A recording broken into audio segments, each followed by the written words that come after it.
So engorgement happens usually in the first few days after delivery, and this is not actually caused by lots of milk in the breasts, although the breasts are very full. It's caused by an increased blood supply because this is the first time that the breasts have actually produced milk. The breast actually doesn't fully develop until you start breastfeeding, so that is the end of your development of breasts, which started when you were in puberty as a teenager. So in those first few days, especially with the first pregnancy, it's very, very sore. Your breasts become maybe 1 or 2 sizes bigger than they were at the end of the pregnancy, which is also bigger than they were at the beginning of the pregnancy. And you cannot get the baby attached. They're really sore, they're tense, and it's really hard to get the baby on.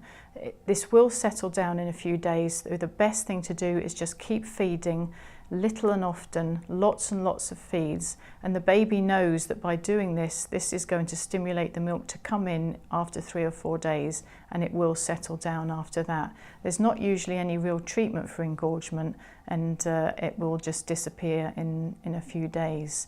What's different is blocked ducts and mastitis. These can happen at any time, and they're actually caused by bad positioning and attachment. If you get the positioning and attachment wrong, then the baby may be sucking on the wrong side of the breast. There, you may have a really tight bra, and this might be digging into your breast tissue.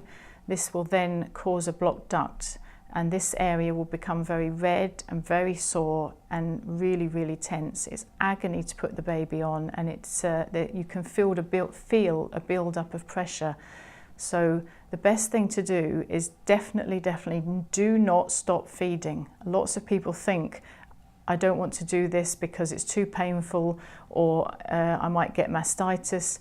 If you stop feeding, you actually will get mastitis. So keep feeding, little and often, just the same as before, on demand. Start on the side that's really painful first, because it will be sore in the first few seconds, but once the letdown comes in, it will settle down and the relief is palpable. So keep feeding, take ibuprofen. You may well get signs of flu-like symptoms, really, really bad flu-like symptoms. Sometimes you cannot lift your head off the pillow. I've suffered from this many times myself, and it's really distressing. But it doesn't mean you've actually got an infection. Lots of women go to the doctor with blocked ducts or mastitis, and they get given antibiotics, which in themselves can actually upset breastfeeding. And there's not really any need. You don't have to have antibiotics.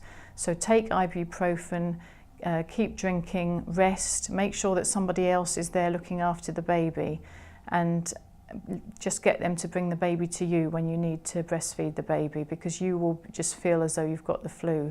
But keep feeding throughout, and within 24 to 48 hours the tenderness will start to subside. The redness can actually spread across the breast as it dissipates, but it will settle down.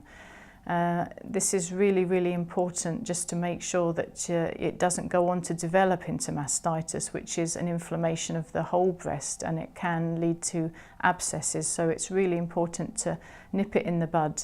The great old-fashioned treatment of using a cabbage leaf is still perfect. You can score it with a knife, keep them in the fridge, perfect breast shape and very, very cooling. So put a cabbage leaf on your breast when you've got a blocked duct or mastitis, and that can really, really help.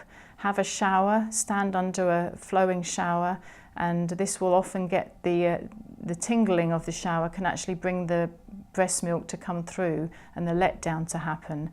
And then you will just release the pressure enough, and you'll probably leak some milk. This is good because it makes it feel a bit better, and then put the baby on to have a feed. Or you can actually lie down, face down in the bath, and comb the breast yourself with your fingers, and that can really help to move the blockage as well. But all these things together, it should settle down on its own in a few days, and just make sure that you've got the bras to fit properly, and that they're not too small, and you haven't got any tight straps or anything like that.